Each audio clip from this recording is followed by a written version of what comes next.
구약의 예언서는 크게 두 부분으로 나누어져 있습니다.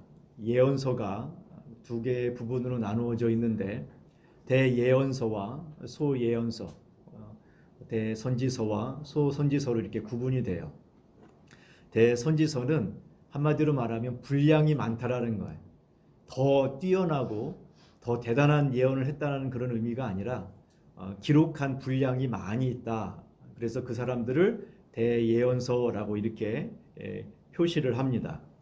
우리 성경에 이사야부터 예언서가 시작이 되는데요. 이사야, 예레미야, 에가, 그리고 에스겔, 다니엘, 이게 대예언서인데, 아니 예레미야, 에가는 얼마 안 되잖아요. 근데 어떻게 대예언서라고 할 수 있느냐?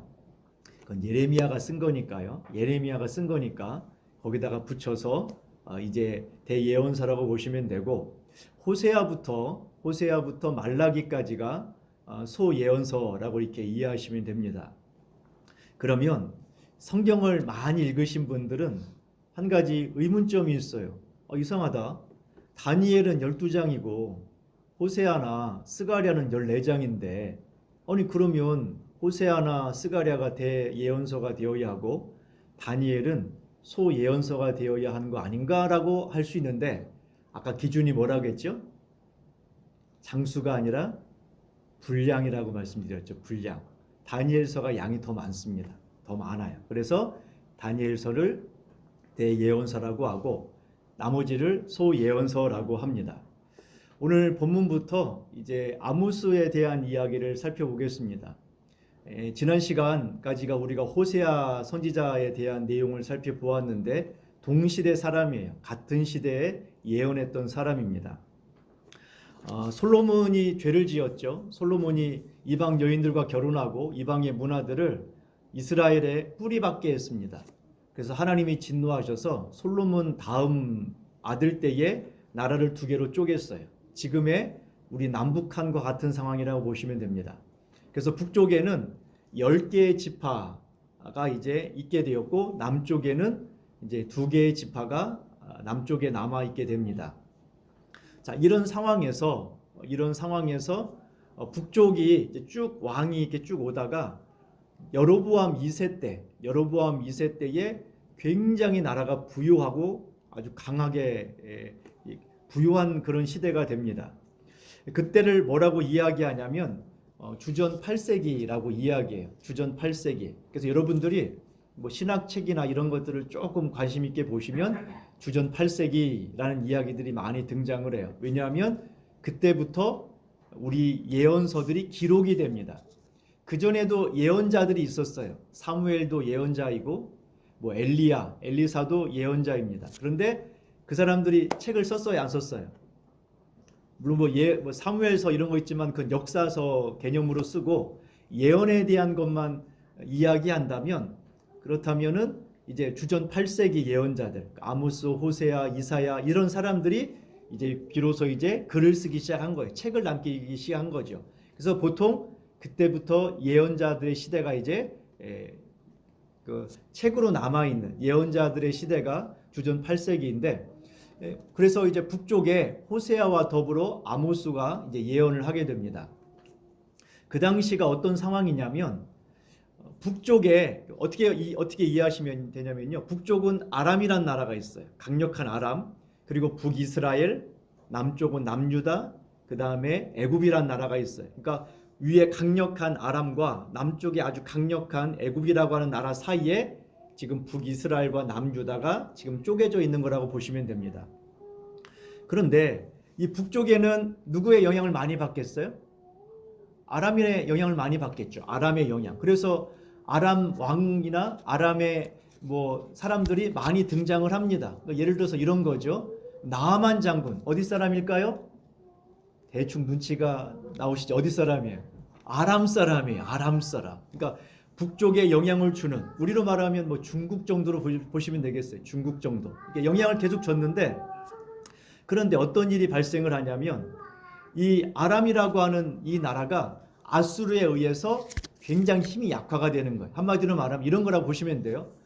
미국이 이 동남아시아 지역에 힘을 조금 키워야겠다 이런 생각을 한 거예요. 그래서 이 미국이 중국을 아주 그냥 쪼그라들게 해버렸어요. 마치 그와 같은 상황이라고 이해하시면 됩니다. 당시에 아주 강력하였던 아수르란 나라가 무역로를 확보하기 위해서 아람이란 나라를 쳐요. 무역로를 확보하기 위해서 아람을 쳤는데, 그러니까 아람이 완전히 쪼그라든 거예요. 그냥 한마디로 말하면 목숨만 달랑달랑 붙어있는 상황이 된 겁니다. 그러니까 이스라엘이 자기의 숙적이었던 아람이 쪼그라들었잖아요. 얼마나 지금 편안하겠어요? 자, 그런 상황에서 이 가장 강력하였던 아수르란 나라 안에서 무슨 일이 발생을 하냐면 왕위의 자리를 가지고 싸움이 벌어집니다. 자, 보세요. 북이스라엘 입장에서는 북쪽에 있었던 아람이란 나라가 아수르에 의해서 공격을 당해서 쪼그라들어 버렸어요. 자기가 그냥 지금 뭐 누구를 뭐 신경 쓸 여력이 없는 거예요. 자기도 지금 사느냐 죽느냐는 그런 상황이 되어 버렸고, 그 사이에 아수르는 집안 싸움이 생겼단 말이에요. 강력한 나라인 아수르가 집안 싸움이 생긴 거예요. 그 사이에 힘의 공백이 생긴 거죠. 그 틈을 타서 이 북이스라엘이 위쪽에 있는 아람 지역에 있는 무역로를 확보를 합니다. 무역로를 확보를 해요. 자, 무역로가 왜 중요하느냐? 사람들이 무역을 하다 보면은 중간에 딱 서가지고서 뭘 받아요? 통행세를 받죠. 그러니까 이제 통행세를 받는 거예요. 북이스라엘이 여로보암 2세 때에 통행세를 받아서 엄청난 부를 쌓았어요. 자, 나라가 돈이 많아졌어요. 처음에 여로보암 2세 때 처음 시작할 때는 굉장히 약했단 말이에요. 나라가 굉장히 힘이 없고 약했어요. 뭐 제대로 존재하기도 어려운 상황이었는데 하나님께서 은혜를 주셔서 이 여로보암 2세 때 후반기에 가면은 나라가 굉장히 잘 살게 됩니다. 자, 나라가 잘 살면 뭘 하게 될까요? 두 가지를 하게 됩니다. 나라가 잘 살면. 첫 번째는 무기들을 만드는 거예요. 강력한 힘. 이 사이에 지금 어쨌든 아람이란 나라가 또 언제 쳐들어올지도 모르고, 자, 아수르가 지금은 집안 사정이 조금 어려워서 그렇지 언제 또 쳐들어올지를 모르니까 이참에 무기를 조금 많이 저장해 두자. 이래서 군사력을 확충을 합니다. 이게 첫 번째, 돈이 많아지니까 했던 첫 번째 일이에요. 그래서 호세아 시대에 호세아가 예언했던 것이 뭡니까? 너희가 아수르를 의지하고 말을 의지하고 있다라고 책망하잖아요. 그게 음행을 이야기하면서 하나님만 의지해야 되는데 너희들이 성벽을 의지하고 군사력, 우리로 말하면 비행기 많이 가져오고 배 많이 만들어 놓고 병사들이 많으니까 이제 안심이라고 이야기한다. 그걸 이제 호세아 시대에 책망을 했단 말이죠. 어쨌든 군사력을 키웁니다. 또 하나, 돈이 많았어요. 군사력을 키웠는데 그래도 돈이 남아요. 뭐 할까요? 이제 사치를 부리게 됩니다. 사치. 그래서 우리가 잘 알고 있는 것처럼 다른 나라에서 공작새도 가져오고 원숭이도 이제 처음에는 고양이를 키웠어요. 강아지나 고양이를 키웠는데 옆집에 갔더니 못 보던 게 있어요. 뭐냐 했더니 원숭이래. 원숭이. 열 받아요? 안 받아요? 여러분들은 안 받죠. 근데 이스라엘 사람들은 받아요. 이스라엘 사람들은 열 받는단 말이에요. 부인들이 가가지고 세상에 옆집에는 이번에 이태리째 대리석으로 뭐 벽을 치장했다던데 뭐 이런단 말이에요. 그러니까 자꾸 그냥 달달 볶아요, 남편을. 나중에 아모스에 그런 내용이 나옵니다. 자기 집에 가서 남편을 달달 볶아요. 남편이 이제 화가 나잖아요. 옆집에서 원숭이를 갖다가 그 애완동물로 키운다는데, 그러니까 뭐 키워야 돼요? 사자 키우는 거죠. 사자. 자, 그러면 사자한테 원숭이는 바나나면 주면 되는데 사자를 키우려면 집이 좀 넓어야겠죠. 거기다가 하루에 뭐 그래도 뭐 닭 몇 마리씩, 뭐 소고기, 돼지고기 몇 마리씩 조금씩 줘야 될 거 아니에요. 이만큼씩 줘야 될 거 아니에요. 걔를 먹이려면. 거기다가 뭐 내가 먹일 수는 없잖아요. 그걸 돌볼 만한 또 사람이 있어야 되고. 뭐가 필요해요? 돈이 필요하죠. 그럼 돈을 어디서 구합니까? 자, 어떻게 이 많은 돈들을 구할 수가 있죠?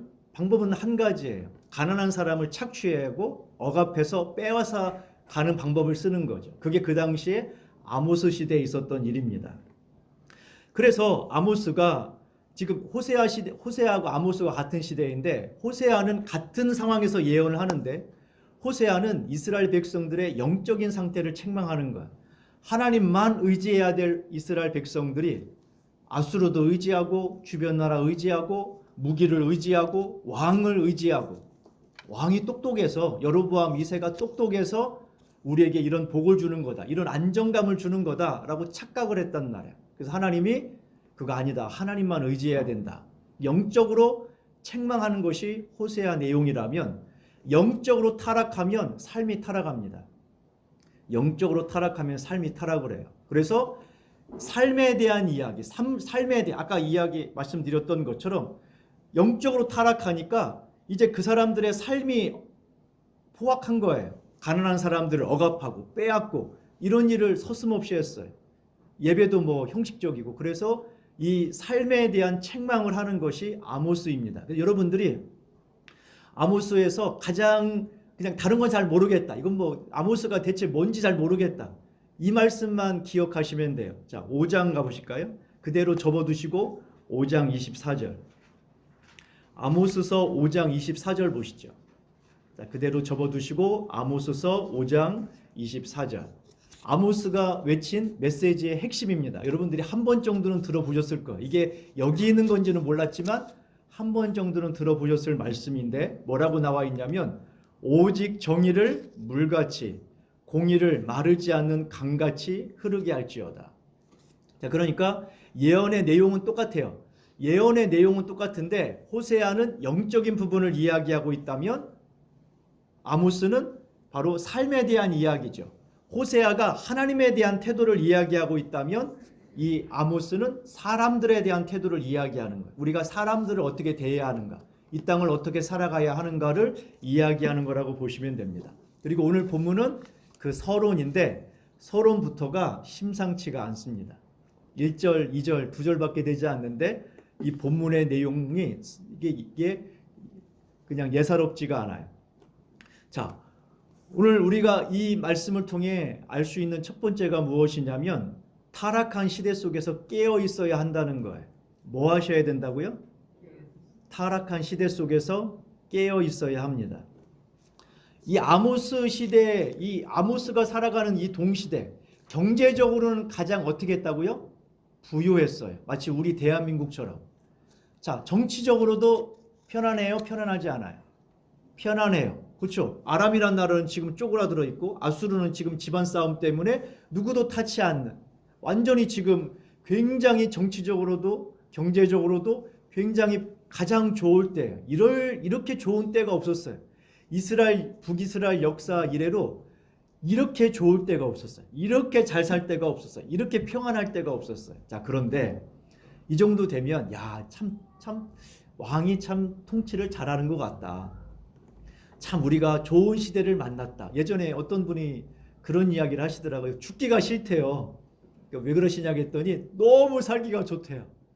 예전에 어렸을 때는 꿈도 못 꾸었던 것들이 막 핸드폰 나오고 막 이런 걸 보니까 야, 난 더 살고 싶어, 난 또 오래 살고 싶어, 난 죽기 싫어, 막 그런 이야기를 저한테 어떤 분이 막 했던 기억이 지금도 생생해요. 너무 좋대. 앞으로 어떻게 바뀔지 상상만 해도 막 기대가 된다고 하면서 난 오래 살고 싶다, 난 죽고 싶지 않아, 막 이런 이야기를 하셨어요.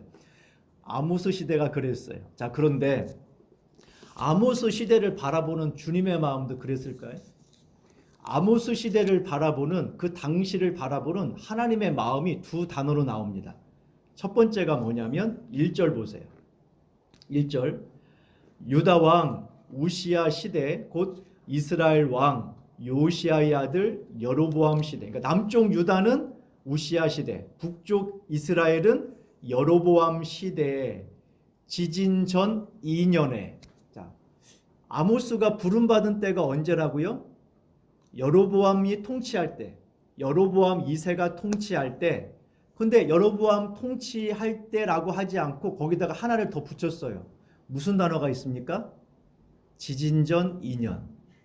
이 지진은 엄청난 지진이에요. 그래서 역사가 요세푸스도 자기의 책에서 이 기록을 합니다. 어마어마한 지진입니다. 이 엄청난 지진이 일어나요.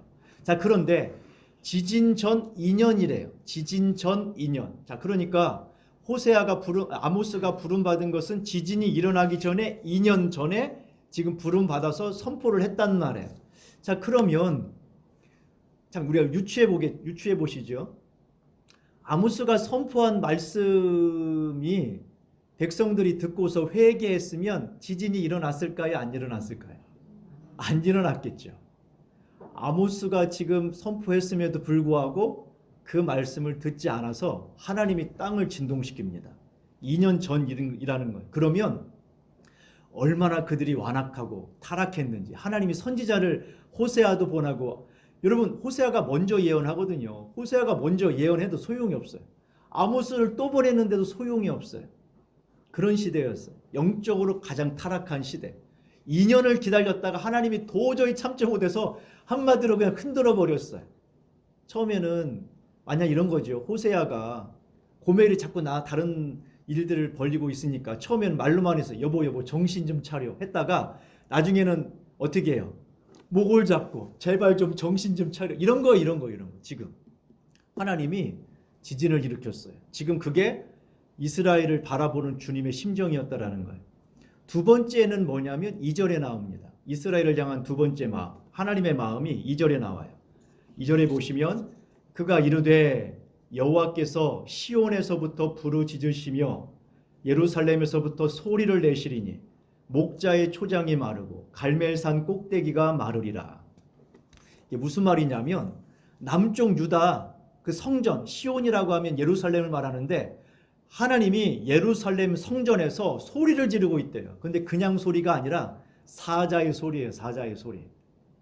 자, 이게 지금 최근에 북한에서 5,000톤급 그 배가 건조했다가 바다에 띄우려고 하는 찰나에 이게 제대로 가지 못해서 옆으로 누워버렸습니다. 자, 누가 열받았을까요? 김정은이 열받았죠. 10일 안에 빨리 세우라고 해서 세워줬어요. 진짜로. 어떻게 했느냐? 사람이 세웠어요. 사람이. 10일 안에. 처음에는 외국에 지금 우리에게는 이런 기술도 없고 이거 저 러시아에서 크레인을 가져다가 해야 됩니다 했는데 또 김정은이 어떻게 했을까요? 화를 냈어요. 그래서 사람들을 동원해서 어쨌든 세웠어. 대단하죠. 그 며칠 사이 5,000톤급인데. 근데 여러분 잘 생각해 보세요. 하나님이 예루살렘 성전에서 소리를 내시는 거예요. 화를 내시는 거 있는 거죠. 진노하고 있는 거예요. 이건 사자가 부르짖듯 거룩한, 이게 그냥 나쁜 의미, 무슨 뭐 악한 의미가 아니라 거룩함에 대한 하나님의 진노가 지금 있음으로 말미암아 목자의 초장이 마르고 갈멜살 꼭대기가 황폐하게 될 거라고 이야기해요. 푸른 초장이 싹 말라버릴 거다. 마르게 될 거다라고 지금 이야기하고 있어요. 자, 그러면 적어도 여러분 이 시대가 좋은 시대가 아니에요. 좋은 시대가 아니죠. 하나님이 진노하셔서 지진을 일으키고 하나님이 성전에서 그들을 향하여 화를 내시면서 막 분노하시는 이 장면은 결코 그들이 봤을 때에 좋은 모습이 아니라는 거예요. 그런데 우리가 만약에 이 시대를 바라보시는 주님이 이 시대를 어떻게 바라보실 거냐는 말이에요. 주님 만약에 우리를 바라보신다면 어떻게 바라보실 거냐는 거죠. 역사 이래로 지금처럼 좋은 때가 있습니까? 여러분 최근에 한 올해 안에 들어오셔서 통닭은 한 마리 시켜 드셨겠죠. 어린아이가 있거나 그러면 통닭은 시켜 먹었을 거예요. 자, 그러면 여러분 세종대왕이 통닭을 먹어봤겠습니까? 요플레를 먹어봤겠어요? 자동차를 타봤겠어요? 여러분 핸드폰을 써봤겠어요? 텔레비전을 봤겠어요? 여러분 대단한 거 아닙니까? 여러분 대단한 거예요. 여러분이 별거 아닌 것처럼 보이지만 핸드폰 하나가 어느 정도의 기능을 가지고 있냐면 지금부터 50년 전에 별 4개짜리가 가지고 있는 정보력보다 여러분들이 더 많이 가지고 있는 거예요. 50년 전에 별 4개가 접근할 수 있는 정보보다 여러분들이 가지고 있는 정보력이 더 크단 말이죠. 그런데 여러분 지금 이 시대를 바라보면 참 얼마나 살기 좋습니까? 여러분 요즘 여자분들이 그런다고 하잖아요. 외출을 하려고 봤더니 농을 열었는데 입을 옷이 있어요, 없어요? 없어. 입을 옷이 없대. 근데 지금 옷을 꽂을 곳이 있어요, 없어요? 없어. 옷을 꽂아둘 곳이 없는데 입을 옷이 없대. 이런 시대를 살고 있으면 그래도 괜찮은 거 아닙니까? 그래도 괜찮은 거 아니? 이런 시대는 괜찮잖아요. 그런데 아모스 시대가 그랬다니까요. 근데 여러분 만약에 우리가 그냥 인간적인 눈으로 보면 좋은 시대예요. 평화롭잖아요. 사실 전쟁도 뭐 끝난 지 70년이나 전쟁이 없었고 국가적으로 혼란이 있긴 하지만 어쨌든 다 그냥 위기 때마다 좀씩 넘어가고 있고 여러분 지금처럼 평화로운 시대가 어디 있습니까? 그러나 여러분들이 적어도 우리의 눈으로 보는 세상이 아니라 하나님이 이 땅을 어떻게 보는지를 생각해 보셔야 된다는 거예요. 적어도 우리는 이건 알 수 있겠죠. 세상이 점점 좋아지지는 않을 거라는 걸 알 수 있어요. 왜? 마지막 때가 되면 될수록 더욱더 타락한 시대가 될 거라고 주님이 말씀하셨으니까요. 마지막 때가 되면 될수록 소돔과 고모라와 같을 것이다. 그 다음에 노아의 때와 같을 것이다 라고 얘기했으니 만약에 우리의 심령 가운데 야 세상 점점 좋아지고 있네 이렇게 본다면 본질을 제대로 못 보고 있는 거예요. 하나님께서 이스라엘 백성들을 보시면서 이스라엘 백성들을 향하여 진노하고 계시는데 정작 이스라엘 백성들은 스스로 깨닫지를 못하고 있어요. 그런데 호세아, 아모스는 지금 이스라엘을 보면서 심각성을 깨닫고 있단 말이에요. 그래서 여러분들은 적어도 이 세상을 살아가며 문화적인 것이나 정치적인 것만이 아니라 이 세상을 바라보시는 주님의 마음이 어떠한지를 알려고 노력하셔야 된다는 거예요. 주님의 마음이 어떠한지. 두 번째, 하나님께서 어떻게 역사하시느냐? 하나님께서 사람의 외모가 아니라 중심을 보십니다. 중심을 보세요. 오늘날 남자나 여자나 예뻐지려고 합니다. 다 예뻐지려고 해요. 그렇죠? 예쁘게 화장하는 법을 남자들도 요즘 보면은 화장하더라고요. 남자들도 화장을 합니다. 물론 뭐 스킨 로션 이 정도가 아니라 뭐 색조도 하고 뭐 많이 바르더라고요. 많이 바르는데 뭐 거기다 향수도 좀 뿌리고 막 그런단 말이죠. 예쁘게 잘 이렇게 꾸민단 말이에요. 옷 잘 입는 것도 있습니다. 뭐 잘 맞는 자기 체형에 맞는 코디법이나 어울리는 톤에 따라서 어울리는 옷들도 있고 색깔도 있더라고요. 뭐 그런 것들을 꾸며가면서 살아가기도 하고 근육을 키우는 헬스나 몸매를 아름답게 하는 다이어트 뭐 이런 것들도 많이 하죠. 특히 방학 때가 되면 붐비는 데가 하나 있습니다. 어디일까요? 성형외과, 성형수술을 하러 많은 사람들이 줄을 섭니다. 방학 때가 되면 그렇습니다. 그래서 특별히 고3 학생들이 이제 졸업을 할 때쯤 돼서 이벤트도 많이 해요. 수능 특별 할인, 핸드폰 할인만 하는 게 아닙니다. 성형 할인도 합니다. 우리나라 미혼 여성들에게 결혼하지 않은 여성들에게 성형수술을 할 의사가 있느냐 물어봤더니 10명 중에 7명이 할 의사가 있다라고 얘기했어요.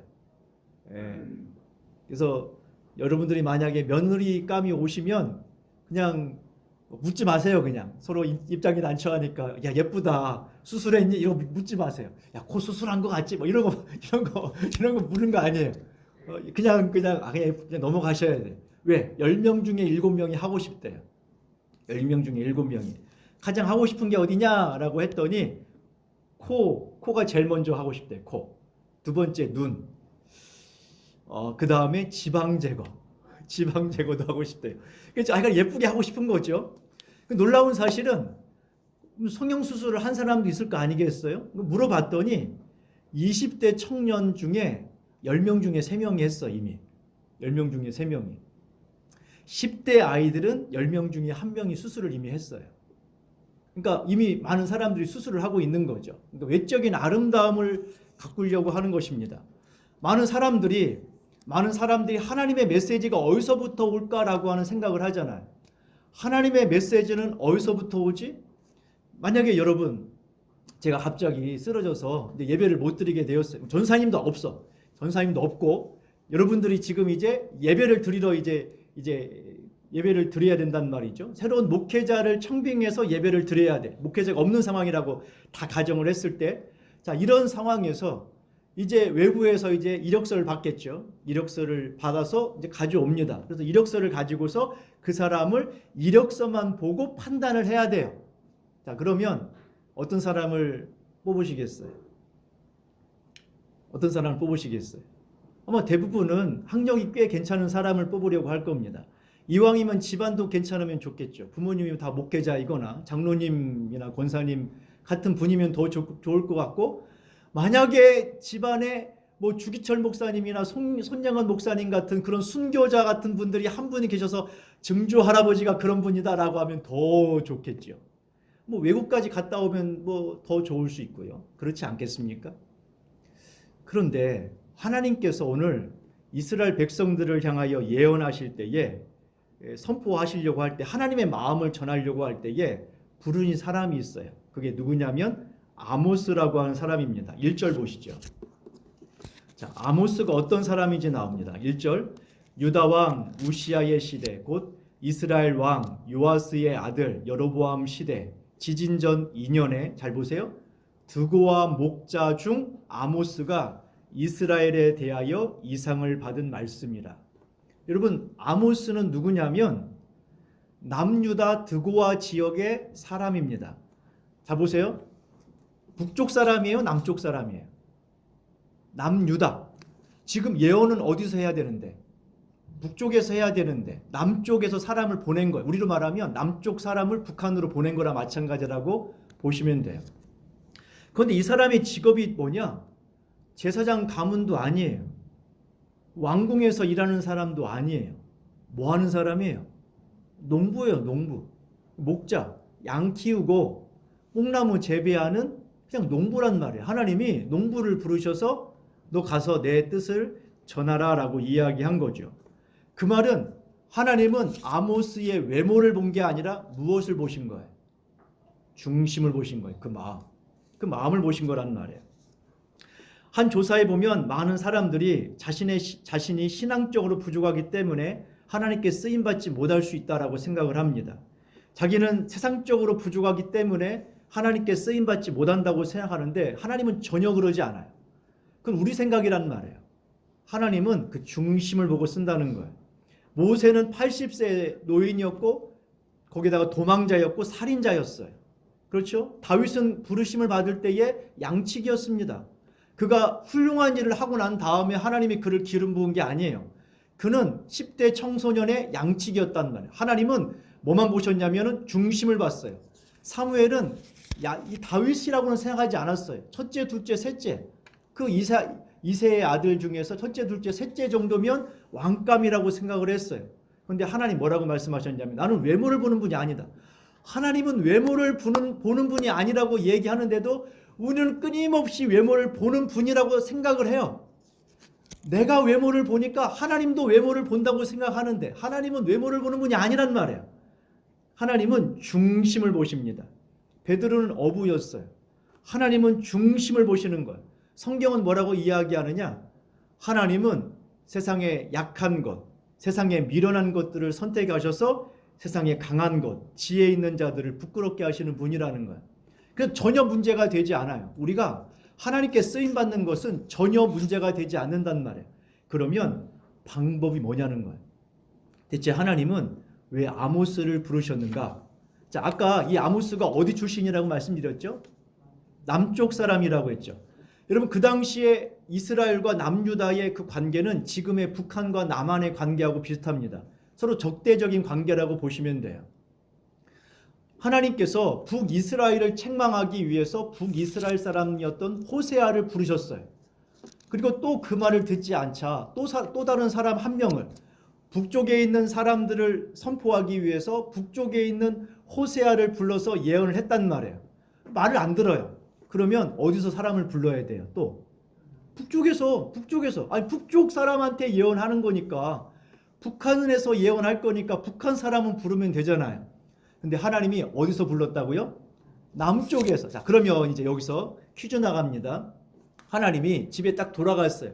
누워서 이제 잠을 자다가 이제 잠자기 전에 하나님께 기도해야겠다라고 마음 먹고 이제 그 자리에서 기도를 했어요. 하나님, 오늘 하루도 하나님의 은혜 가운데 건강하게 잘 살았음을 감사합니다. 라고 하는데 하나님이 갑자기 계시를 주시는 거예요. 그래, 내가 너를 지키고 보호한다. 너는 지금부터 북한에 가서 김정은에게 예언해라. 회개하지 않으면 하나님의 심판이 있다고 예언해라. 자, 가실 분 손 들어보세요. 가실 분 손 들어보시라니까. 이 상황이에요, 이 상황. 근데 여러분 지금 어떤 상황이냐면 아모스는 두 가지를 뛰어넘어야 돼요. 첫 번째는 남쪽 사람인데 목숨을 걸고 북한까지 가야 된다는 거. 그게 첫 번째예요.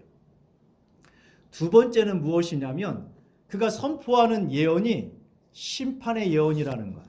예를 들어서 가서 예언해라. 할 수 있어요. 무슨 예언이면 김정은을 찬양하고 열렬히 우리의 위대한 지도자 김정은을 찬양합니다. 뭐 이러면 그래도 괜찮잖아요. 이건 별 문제가 없어. 그런데 뭘 선포한다고요? 너희들 회개하지 않으면 큰일 나. 이거 선포해야 돼요. 여러분 이게 쉬운 일이에요? 그러면 아모스를 선택한 이유를 아시겠죠? 아모스는 그냥 순종합니다. 하나님의 중심을 본다는 것은 그 사람의 외모가 아니라 그의 순종을 보신다는 거예요. 그의 순종. 여러분 우리의 심령과 마음속에 우리는 세상적인 능력이 중요한 게 아니에요. 우리가 지금 하나님께 쓰임받지 못하는 것은 나는 못 배워서, 난 나이가 많아서, 나는 지금 참 부족해서, 건강도 없는데 아무 상관없어요. 그런 거 아무 상관없어요. 하나님이 보시는 것은 중심이에요. 내가 주님께 순종할 마음이 있는 거예요. 그게 가장 중요한 거예요.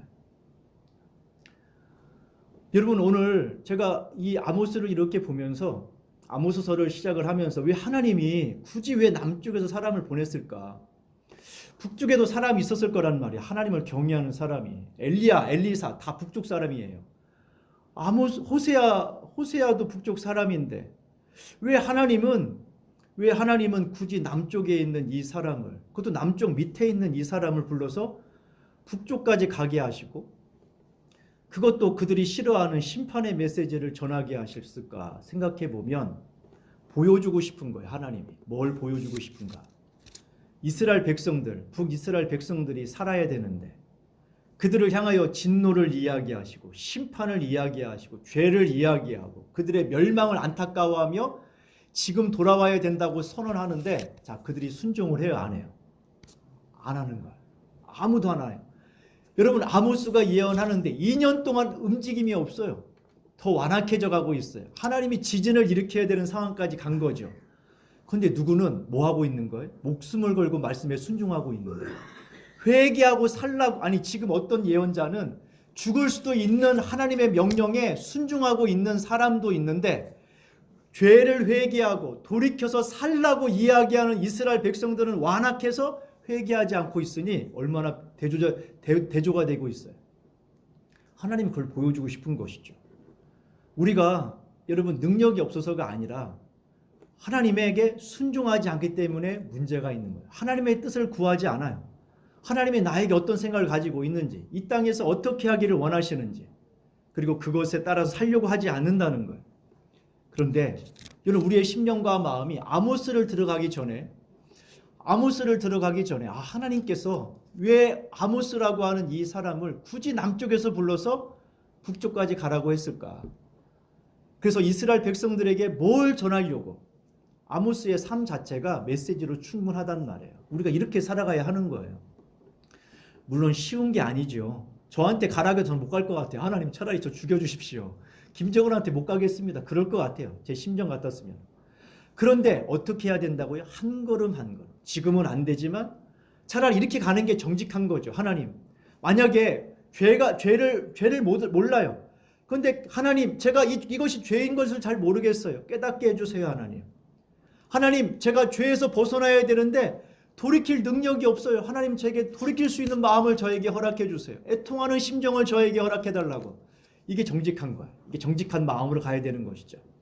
하나님이 이 아모스서를 보면서 특별히 호세아를 지나 이제 아모스서를 보면서 하나님의 마음이 어떠한지를 알고 또 이 시대를 바라볼 때에 호세아가 그 이스라엘 백성들, 호세아 시대 또 아모스 시대를 바라보았던 아모스의 심장, 그걸 통해서 이 시대를 향한 주님의 마음이 어떠한지 아시고 이 시대를 그냥 편안하고 안락한 시대가 아니라 이 시대를 주님의 마음으로 제대로 이해하는, 그래서 이 시대를 바라보시는 주님의 마음을 제대로 아는 우리가 되기를 간절히 소망합니다.